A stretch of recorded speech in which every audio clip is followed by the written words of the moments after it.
Hello and welcome to Bonus Bookworms. It's the show where we talk about bonus books after reading those books. I'm your host, Alex. And Joe. Hi, Joe. How are you? Not happy with you again, Alex. Oh, why is that? You made me do it again. Read a book I did not want to read. Yeah, to be fair, I wasn't going to make you do it. And then, we're discussing bonus episodes, and you're like, all right, we're doing it. That's not how I remember that conversation going. It's more like, man, this is my favorite book. I want to read the second one. I'm like, fine, we'll do it. Yeah, so this is our special Valentine's Day episode. We are doing a sequel to a book we've already done. I think this is our first sequel, too, isn't it? I believe so, yes. Pretty sad state of affairs. Yeah, honestly, I want to do everything this author's done. I'm obsessed with this author now. I don't know if you saw at the back of the book, she has her own reading list, too. Yes. Yeah, there's a couple of those I want to check out. I'm getting really into this style of literature, and I couldn't be more happy about it. He's dumber than ever. He's never been so stupid. His IQ is literally falling off a cliff every page he reads of these. Yes, but it's falling onto a fine feather pillow. We are talking about the book Double Stuffed by Sylvia Morrow, a sequel to a personal favorite of mine that we've done for the show, Stuffed. I'm going to strangle you. If you remember, I was a big fan of the first book. Joe was not a big fan of the first book. We did that episode with our wives. They begged us not to force them to do it by gunpoint again. I think Becky was crying. There were tears involved anyways. Yeah, it was an ugly sight. But yeah, so Joe and I... Of course, Alex was crying tears of joy because he's like, I can't wait to read this. Yes, Joe and I are going to perform a solo act on this one. And just dive deep. We start off with basically Ori and what's her name? This is very. And the energy levels in this episode are going to be very lopsided. We start off with the back of the book, of course. How could I forget? Let's extend this even longer. Add to that torture. I'm reading another book right now, Alex, called The Gulag Archipelago. I feel like if Russia really wanted just to break the spirit of those prisoners, they should have just had Moreau writing for them, because then they would have been like, please put the bullet in me. Yeah, we get who did that? Alexander Solzhenitsyn. Yeah, he's like, if only he'd had the choice during his lifetime. It's like, you can either work 20 years in a Siberian prison death camp, or you can read Stuffed and Double Stuffed. What do you think he would have chosen? Prison camp. Yeah, that's highly disrespectful. All right, anyways, the back of the book says... Alex, I would have chosen prison camp. I would have read this book twice. What are you talking about? Anne and Ori got their happy ending in Stuffed. But what happens when the feathers are swept away and they need to handle more than fluff? Ori, now addicted to fan fiction and the concept of the Omegaverse, has no job and no goals other than making Anne happy and raising his pet fish, Carl. Having enough of his layabout lifestyle, Anne decides to bring them to the one place in town guaranteed to get Ori out of his case, the mall. After a day of excitement, a frightening encounter in the mall causes a terrifying change in Ori. Then Ori causes an even bigger change in one of their friends, a friend they're now responsible for, who's now human for the first time, and who's madly in love with Anne. Can Ori accept the consequences of his actions when his relationship with Anne is at stake? Can he overlook the feelings developing inside his own feathery heart for this new man in his life? Will Anne reject one man to protect Ori? What will happen when she sees the chemistry between the two newly human men? When things start to get fishy and problems rise to the surface, who will end up double stuffed? Okay, I need something to throw at Alex right now. I gotta say, the drama described in the back of the book does nothing to accurately describe what actually happens in this book. Is it better, Alex? Is it better? Well, it's just like the like the drama of like will he like the love triangle she's trying to describe here doesn't actually happen because it turns out Ori is pretty willing to have Carl be part of their throuple. Yeah. Yeah. Yeah. That's right, Carl the fish is part of their throuple. Yeah. I hope you like a little fishy breath. But yeah, we start off with Ori. Yeah. There's multiple perspectives in this book. We get Anne, of course. We get Ori, and eventually Carl comes into the picture. But the book starts with Ori. And this book was so long. It was only 206 pages, but it was so long. Yeah, this book is about... it's over twice the length of Stuffed. Stuffed was like a quick little like fun romp. Stuffed was around 50 to 60 pages, and this was just over 200. So yeah, almost 4 times the length. Yeah, she's added a lot of, I guess, like character development and. Is that what you call that? There's more plot line to it. Oh, plot? I missed that, Alex. There's, the plot of will they, won't they have a 3-way. And the Omegaverse. The Omegaverse. Yes, we learn about the Omegaverse. It's really funny. Anyway, the book begins with Ori talking to his goldfish. Carl, I say to our goldfish, prepare yourself for a night of having to listen to loud and boisterous intercourse. Louder than usual, I should say. So that's the kind of dialogue we're getting in this one. I do want to point out right away this Sylvia Morrow's greatest strength in this book, which is the character of Anne. Because if you remember Anne from the first book, if you haven't listened to the first episode of Stuffed, pause this, go listen to that one, and then come back to this. But Anne in the first book is... Anne in the first Sorry, book... I'm having an allergic reaction to this book. Anne you're allergic to down. So I'm just allergic to really bad smut books, I think. Okay. Anne in the first book is... she's not... nice. She's very reactive, very angry, very embittered. She does not come across as likable on the page. However, in this book, there's a huge transformation now that I guess a pillow's cock will do that to you. Yeah. Now that she's got and his tentacles. Yeah. Now that she's got some stability in her life, which comes from a magical pillow man that can induce tentacle porn. Whatever's to her, she's much calmer, much more open to things, and I don't know. It's like a cool little. Also, the new job. Yeah, the new job. It's just a cool little thing to see, like that transformation, like right away that kind of happened in like the 3-month span between the first book and this book. Oh, I thought that was admirable writing for the author here, because like. I don't know, you're talking about like the writing itself. Yeah, it's not very strong, but there's some decent character development in this book, which I found to be amusing. Wow. It's her greatest strength is developing those. And Carl's development, that's been good too. Yeah, he develops from a goldfish into a human. Yeah, I got pissed off right from the get-go because of the simpering devotion of Ori. It's ugh. Like if this is a red flag, people. If your boyfriend, girlfriend, whatever is this psychotically devoted to you, run away. Also, if he's a talking pillow. Yeah, talking pillow. Yeah. Yeah, think about like any a talking pillow that sucks the life force out of other people. Yeah, any like kink that you see in hentai pornography, that's basically Ori. That's what he's into. That's what he does. The first book, he does tentacle stuff. This one, we get into Omegaverse and a couple other things. Are you getting into the Omegaverse now, Alex? It's a hard pass for me. It's not my thing. No, I mean, like, don't knock it till you try it, but it's not my thing. Okay. But yeah, so Anne and Ori, they're living in this happy little couple. Do you have a goldfish we have to look out for? No goldfish here. I got the cat. The cat would demolish the poor goldfish. As we learned from the cat cafe, cats can always tell when there's a goldfish nearby. But yeah, they happy little couple, Anne and Ori. They're living together. They're just having sex whenever they want. It's a good time. But yes, Ori has become a little too obsessed with Anne. And he's also gotten way too into fan fiction and weird anime kinks.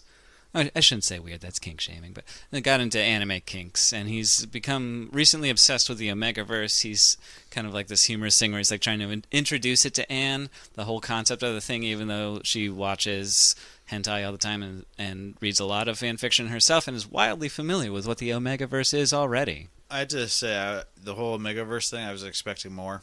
I was kind of disappointed. Yeah, I thought there was more to it. Also, just like it's like the three like levels of like relationships. Like you got the alpha, the beta, and the omega, and that's really for a kink centric book. It was just very badly done for the kink. It was just it was a letdown. Yeah, I wonder if like people who like Omegaverse is widely used like in fan fiction. It's not usually a something you see IRL, but I wonder if like people who are into that sort of thing read this and they're like, is Omegaverse an actual thing? Oh yes. Seriously? Yeah. Seriously? Yeah. And it's just 3 levels of alpha, beta, omega. Yeah. That's all it is. Yeah, and there's like that power dynamic between everybody, and yeah. They actually call it Omegaverse. Yes. See, I thought the author just made that up. It was just like she didn't know what else to call it 3-way. Oh no, there's a whole concept behind it. Yeah. Okay. You gotta write what you know. That's all I'm saying. Well, she obviously doesn't know what an alpha, beta, or an omega are because they kept swapping roles. Yeah, or he just kind of saw himself as the alpha because like Anne discovered she likes a little bit of dominance in the bedroom, so he's like he kind of gets a little too into it with like referring to himself as the alpha. And Carl's a beta, and yet he acts like an alpha whenever it's convenient. No, he always acts like a beta. No. Yes. Because when Anne wants to be the submissive one, he's like, okay, here we go. Well, yeah, but like he has to wait for permission from the alpha to be with Anne. Except that he has just basically whenever you want permission. Yeah, when you got a blanket invitation to do it. But yeah, but like I mean, Anne's the one who doesn't really go for the omega position because it's like so we're getting a little distracted here. Yeah, there's always that consensual aspect where like Anne's like, no, I'm not doing that. Fuck you guys. But we're getting a little ahead of ourselves. They go to the mall. Ori flat out murders 2 mall cops. Yeah, so Anne and Ori, like after they fuck in the empty shop. Yeah, so Anne decides Ori is a little too obsessed. He's getting too caught up with stuff like the back of the book says. He's getting caught up on things, and his only obsession is Anne. She recognizes that, and rather than throw him out, she's like, let's go to the mall instead. Let's do something other than just sit here and have you worship me. So they go to the mall. It's tough to be worshipped all the time, Alex. Yeah, they find an empty closet. They bang in it. Yeah. And then they come out, and 2 security guards immediately grab them and push them back into the closet. And because they touched Anna, that's human flesh, and he's just like, you can't do that. They want to watch Ori and Anna fuck. But yeah, they touched Anna, and Ori just flat out murders both of them. Like he grabs, like he gets his powers by having to absorb it from humans to assume a human shape, but he just like grabs them, pulls their entire humanity out of them until they are nothing but ashes, right in front of Anne. He just completely just 86s these 2 dudes, and they flee the mall. They get back home.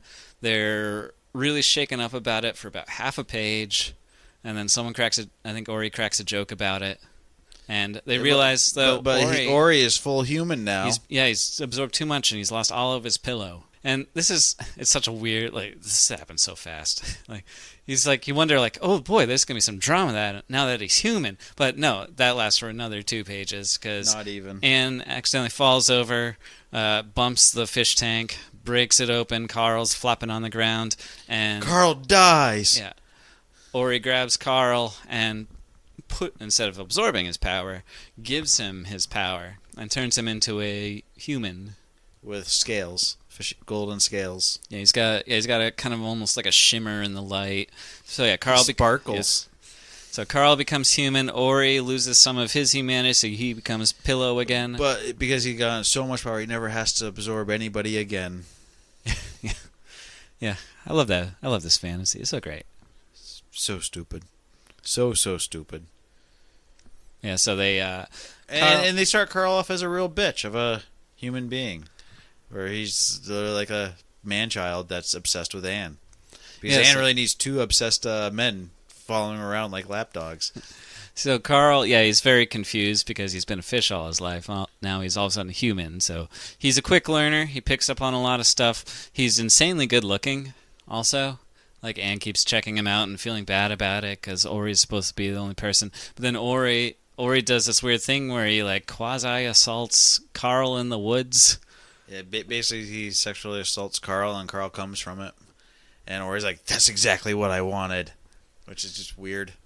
Yeah, but Very weird. Yeah. Then he, like, severely walks it back by saying, like, oh, by the way, because he does that to assert dominance over Carl so that Carl won't go after Anne because he's in love with Anne because Carl designed him that way. Very, very God style of him. It's just like everything that's Carl was basically, even though in this was a moment of panic to push all this power into him, it's like, oh, I meant to do this to make Carl just this way. It's just the perfect counter to me for Anne. It's like, no, you didn't. You were panicking because you were human and Carl was dead. Yeah, it was like, it's, I don't know, the writing's a little inconsistent on what actually happened, but I don't know if this was always Ori's plan was to make Carl, but it seems that way because, like, he needed a beta because they have the alpha and the omega, but you can't have the thruple without the beta. So he makes Carl, and Carl's obsessed with Anne. They all get jobs, which kind of helps with the obsession a little bit. I thought this was very unfair for Carl because Anne's doing the job that she loves. Carl has to learn how to read and become human, and he has to go out and work with people on a daily basis at a swimming pool as a lifeguard, which, okay, whatever. Makes sense because he's a fish boy. But he's fending off men and women all the time. And what does Ori do? He's a webcam model. Yeah. It's like, how come Carl can't be a webcam model? Yeah, it would have made more sense. Just, sit in front of the computer and pose. Yeah, it's kind of funny, like the weird upset. Like, Carl is designed to be the best looking one of all of them. Like, he's everything Ori is, but he's also everything Ori is not. Because Ori is tall and lanky, Carl's built and blonde. He's not built. He's built like a swimmer or a runner. So he's got thick legs. Ori is built like a muscular built, where Carl is a runner's body or a swimmer's body. So much more streamlined because he's a fish. Ori reveals to Anne's like, hey, Carl, if you're interested in Carl, like, nothing you do with him is going to take away what you feel for me. If this is what you guys want, I actually am encouraging you to do this. And so, like, he keeps kind of pushing them closer and closer together. And, like, Anne kind of likes Carl because they can, like, eat food together, so they have that in common, which is great, which she doesn't have with Ori. Eventually, though, like, they talk Anne into at least going on a date with Carl. So here's something I'm confused about. Ori keeps going on. He only wants what's best for Anne, but Anne keeps saying no, and he keeps pushing because it's what he wants, and he wants the Omegaverse, and I'm just like, but that's not what. I mean, maybe Anne's body language is saying differently because you made a sexy, another, half-naked man sitting around her all the time. But she keeps saying no. Yeah, I mean, I'm assuming with how Sylvia Morrow wrote it, like Ori just knows, like, deep down, like, Anne would enjoy this, and it just takes kind of getting her to get out of her comfort zone and try it. It's that dominance of, I'll make you like it, which isn't real dominance.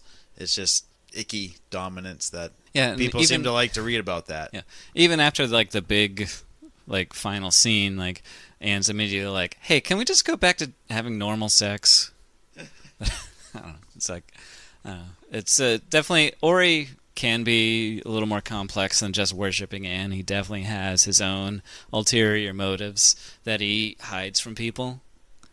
Because we even see red flags. A lot of red flags, people. We even see that at the end of the first book because he kills their landlord and hides it from Anne. So yeah, he's capable of keeping secrets, and he's capable of having. Now, during all this, we also learned that Ori has a brother.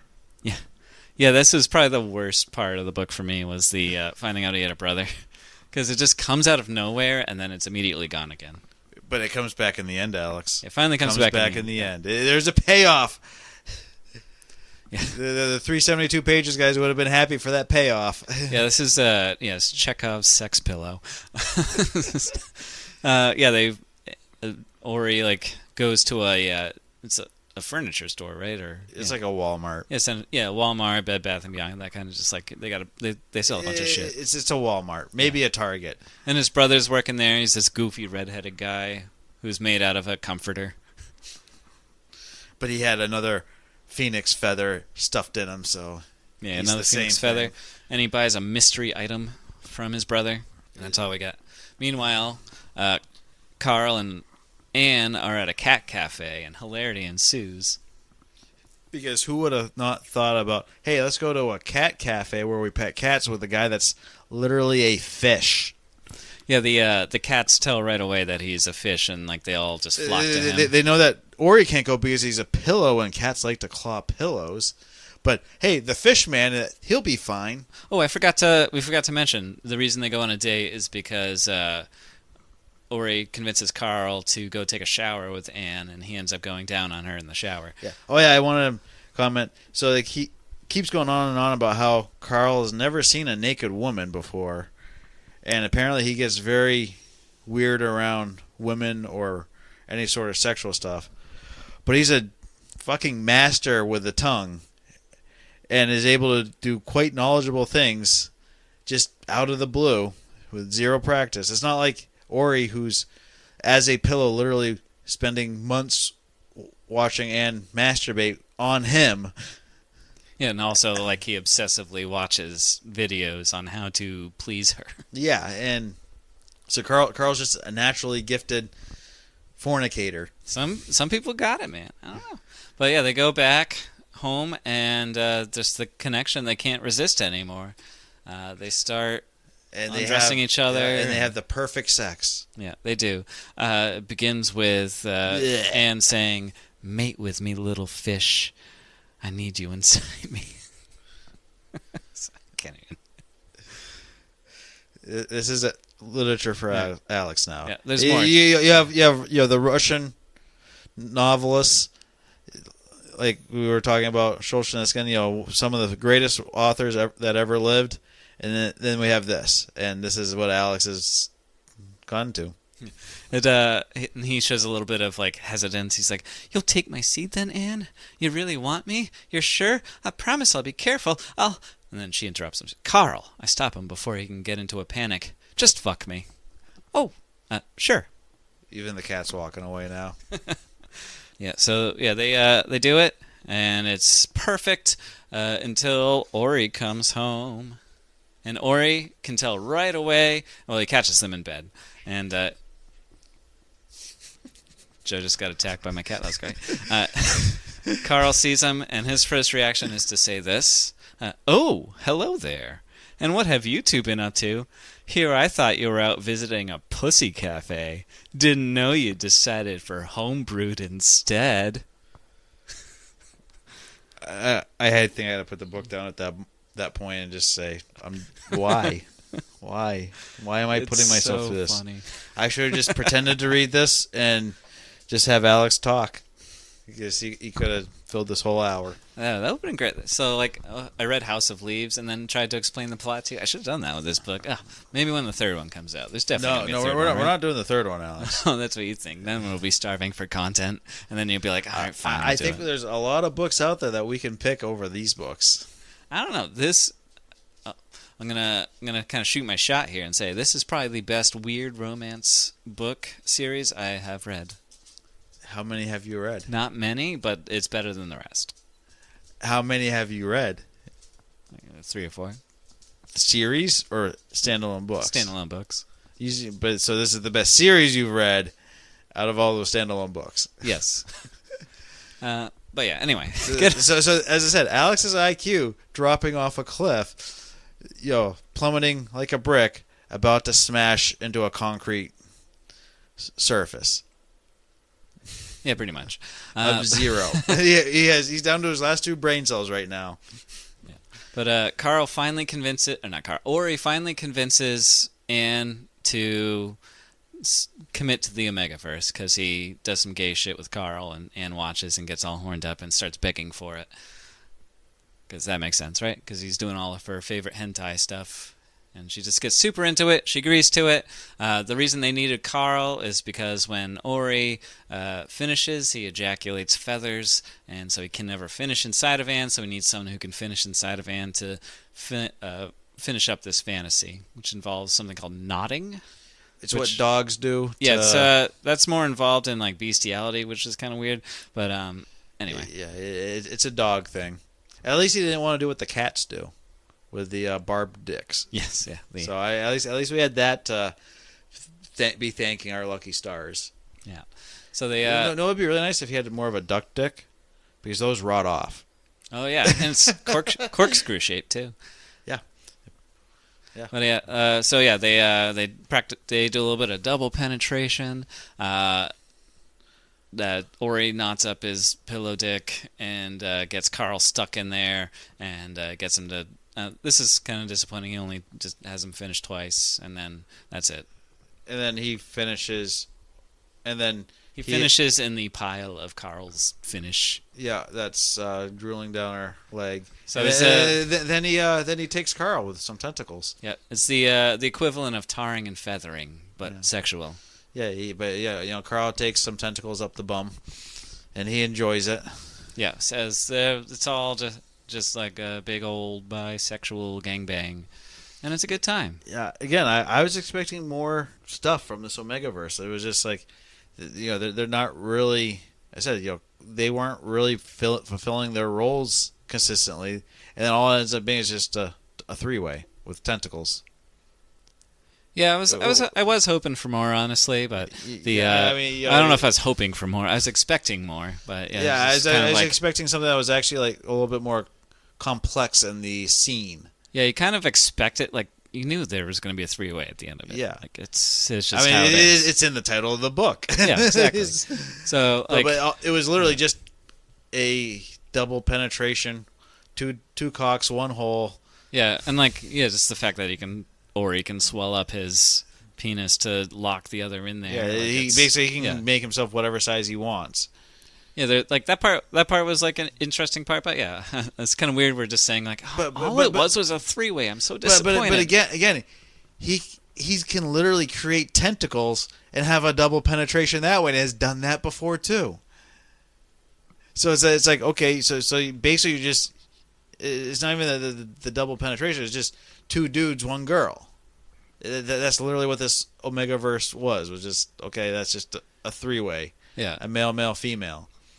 Yeah, and then they just kind of drop it at the end because Anne wants to go back to just having regular sex with her now 2 lovers. Yeah, but then we get 3 months later again. It's a Christmas. Yeah, and her hard limit, Anne's hard limit, no babies. Yeah, but otherwise, yeah, no surprise pregnancy kinks. Yeah, but otherwise, Ori's allowed to come up with another kink for when she's ready, which is 3 months later.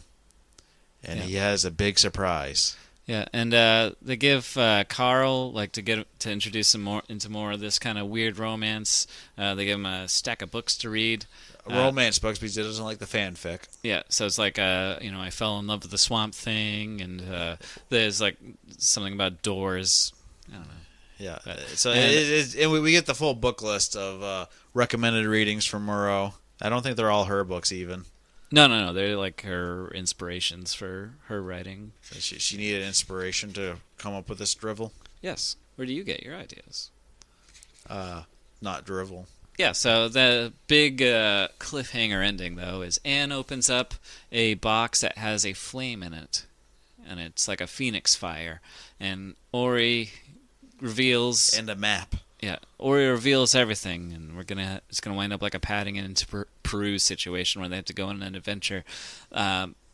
Ori reveals he has a brother. He reveals that he does not want Carl and Anne to die because he's immortal and they're not.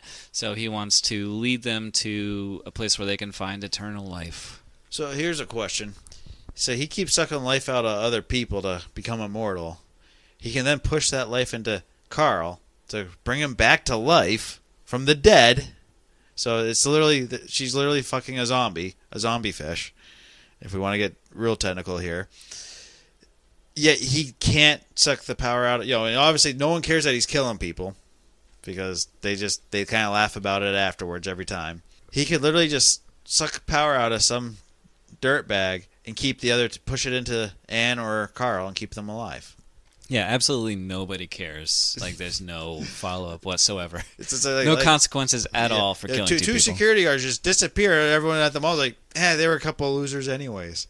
They kept going to that unused store with customers that would sneak in there, and the people would leave crying, and those guys would be happy and weird and high-fiving, and they're just creepy. So we're glad they're gone. They had no families to care about them, and yeah, and it sounds like the store at the mall they're obsessed with was like a Spencer's Gifts. Yeah. Like, it's like, I don't know if like someone like Anne's age would be found dead in a Spencer's Gifts, but I don't know. That's just especially with all her phobias of touching anything and being around people. That store is bullshit. It's so claustrophobic and disgusting. Yeah. Just... But anyway, so that's... Yeah, so book 3 is going to, if Sylvia Morrow ends up writing it, depending on if the fans want more... Which Alex is, I'm sure Alex is emailing her as we speak. It's going to be about that adventure of them trying to find the Phoenix to make the. If we had a chance to get Sylvia Morrow on our show to debut Stuff 3, would you do it? No. Oh my god! I can't believe you wouldn't do it. Just no, Alex. Man, you're missing out. What is it going to be called? Triple Stuffed? I don't know. It could be. There's a pun in there somewhere. Is it going to be Stuffed Gangbang? Gang stuffed? I don't know. We gotta work on some titles here. We'll leave it to the creative people, Joe. I don't know. But anyways, so that's Double Stuffed. 200 pages of fluffy goodness, if you ask me. Nobody's asking you, Alex. As a matter of fact, I think they're all they've turned the show off at this point. They're like, yeah, Joe's the smart one of the family. We'll just listen to his picks from now on. Yeah. I think if there's one book you could to read along with when you're listening to our show, this is the one. I think you're full of shit. And with like all this going on, it's just like it's got this like sweet undertone because they all do care about each other. Like a lot of times when you read books that have a lot of kink in it, there's usually like a negative connotation associated with it, but like this one, at least like on paper, it's like, oh, that sounds really nice. They all really love each other. That's great. This is what a perfect society would look like without any jealousy or fear. With lots of red flags, people. Yeah, lots of red flags. Yeah, you just got to ignore all the red flags and hope for the best, and things will work out for you just like they did for Anne. So I got some questions for you, Alex. Please do. Why is Alex a perverted asshole? I'm usually not. Like, I'm actually like a pretty chill guy. Just like I saw. You're very prudish. Yeah, you get really red when anything comes up about sexual things. I don't know. These very red in the face. These books just bring it out of me. Like I don't know. It's just it. Next question. Was this book better or worse than the first one? I'm gonna say it was not as good as the first one. The first one was just 80 pages of like, wow, this is coming at you fast. This one, yeah, I think the length. If you're gonna go full character development like Sylvia was trying to do, actually, I would actually recommend making it longer and like delving into more storytelling techniques rather than just kind of throwing everything onto the page and maybe a couple more drafts if you're gonna go this long. But if it's gonna be a quick romp, 80 pages, perfect length. I thought stuff was great for that reason. This one, it's still fun. It's still good. I do like the more, I guess, intimate feel you get from it because there is that definite feeling of like you're watching people just kind of fall in love, and it's cute in a kind of weird way. But the first one is better. So this one might burst your bubble a little bit. Is it possible that Sylvia Morrow used AI to write this? I think it's always possible. I mean, I think there's a lot of stuff in there that was like, yeah, this could be AI writing it. yeah, I mean, it wouldn't surprise me. I do hope she wrote it all. It is becoming more and more prevalent, and the books people are putting out, especially in this sort of genre stuff, the smut genre. They just pump it out as fast as they can. Well, if we had her on our show, we could ask her. But I'm gonna. I think that's the kind of question that she'd get very offended by. Yeah, I'm gonna give her the benefit of the doubt, just like I would for any writer, and think the best of them, that they would not use AI to write it. So you put her up there with the best of them? As far as like independently released fantasy smut books, yes. Okay, final question. Should Alex be allowed to pick any more stories after these books? Dear God, I hope not. My vote is never. We will put this in the Spotify poll. Please, please, please go into the Spotify polls and vote. No, Alex is no longer allowed to pick any books for this podcast anymore. Well, we're canceling the rest of his 8 book picks and all the bonus book picks. Thank God. Less work the better, that's what I say. Well, you still have to read all the books I pick, Alex. I'm going to find a book about a sentient Spotify poll for you. But yeah, sound off on the comments if you want more Morrow. Because like, I don't know, it's like kind of saying it kind of tongue in cheek, but I actually did enjoy. It's just fun. It's like a breakaway from a lot of the other stuff we read, because we read a lot of serious books, and this one, it's a lot less serious, and it's just a lot of fun to talk about. The less serious books I read are still just as good, Alex. It's so ridiculous and over the top, and Douglas Adams, and I'm losing brain cells just talking about this stupid book. Yeah, and I do think, like, again, this, like, the strong point of this book, like those books, like even like Night Watch, when we read that, had like I was talking about, like, police, like what's the role of a police officer, and it's got these huge social commentaries that go with it. This one, not so much. Like, it's got some, I think its portrayal of Anne and her anxiety was very respectfully done and accurate. However, like for my January Keen Book Club. Yeah. I gotta pick the book. I did Equal Rights. Equal Rights. Oh, nice. Yeah, I'm so excited to discuss that one. Now there's 250 pages that would have been worth reading, Alex. We should have done that one. Well, maybe someday. Okay, that's all I got, Alex. I'm toast. And I'm stuffed. All right. Well, yeah, that's. But yeah, that's all I got. So that was Double Stuffed by Sylvia Morrow. Hopefully this isn't the last time we hear from her on this podcast. It will be, but that's neither here nor there, I guess. Yeah, we'll discuss in the back office. Tune in next Valentine's Day for a special surprise. Anyways, if you are still listening and want to give us a second chance or a third chance, please. Give us the benefit of the doubt. It's usually not this terrible of a book. We have we have the good books on the 5th of every month, and then on the 20th of every month we pick something that's usually more fun. Yeah, give us a 1-star review, and then like just give us so many like positive comments in your in the comment section, please. But yeah, please like and review us, rate us. We're on all the major podcast apps, but as I said, Spotify, I can put up polls occasionally, so go rate us on Apple. We have an email, kendallbookworms@gmail.com. We're on Instagram, @kendallbookworms. You can DM us there if you follow us, and give us book ideas to read, and we will review them. Please, please, otherwise we have to do another one of these stupid things. My ideas are turning in my head. Yeah, it's just no. Just no. We've learned too much about Alex's sexual fantasies here.